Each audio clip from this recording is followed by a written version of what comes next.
નમસ્કાર 24 hours news હવે જોઈએ અગત્યના સમાચાર।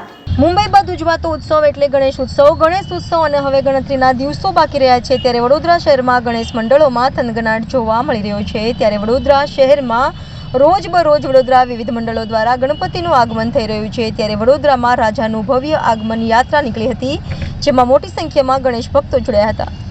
ગણેશ ઉત્સવ અને હવે ગણતરીના દિવસો બાકી રહ્યા છે ત્યારે વડોદરા શહેરમાં થનગનાટ જોવા મળી રહ્યો છે। સાથે વડોદરા શહેરના અનેક પંડાલોમાં ગણેશ ઉત્સવની તૈયારીઓ પણ શરૂ કરી દેવામાં આવી છે। જ્યારે વડોદરા શહેર માંજલપુર વિસ્તારમાં છેલ્લા 24 વર્ષથી ગણપતિની સ્થાપના કરવામાં આવી રહી છે, ત્યારે આ વર્ષે પણ ગણપતિની સ્થાપના કરવામાં આવનાર છે, ત્યારે તેને હવે ગણતરીના દિવસો બાકી રહ્યા છે। ત્યારે વડોદરા શહેરમાં રોજબરોજ વડોદરાના રાજમાર્ગો પર વિવિધ મંડળ દ્વારા ગણપતિની આગમન યાત્રા નીકળી રહી છે।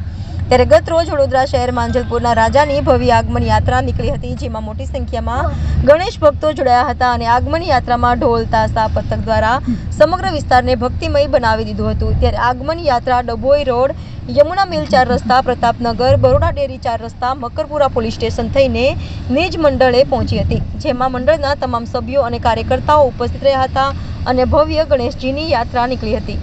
માંજલપુરના રાજાનું આ 24મું વર્ષ છે અને આ આગમનની અતુરતા આખા વડોદરા શહેરને અને માંજલપુરને ખૂબ અતુરતાથી હતી અને આજે આ દિવસ આવ્યો છે એ ખૂબ અમારા મંડળ અને વડોદરા માટે એક ઉત્સાહનો દિવસ છે। આજે અમે અહીંયાથી દાદાની આગમન યાત્રા લઈને ઝેની સ્કૂલથી પ્રતાપનગર બ્રિજથી ડેરી સર્કલ બાદ ત્યાંથી તુલસીધામથી ડીપ ચેમ્બર અને ડીપ ચેમ્બરથી અમે નિજ મંડળે માંજલપુર નાકાએ પધારીશું। પાર્થ પટેલ।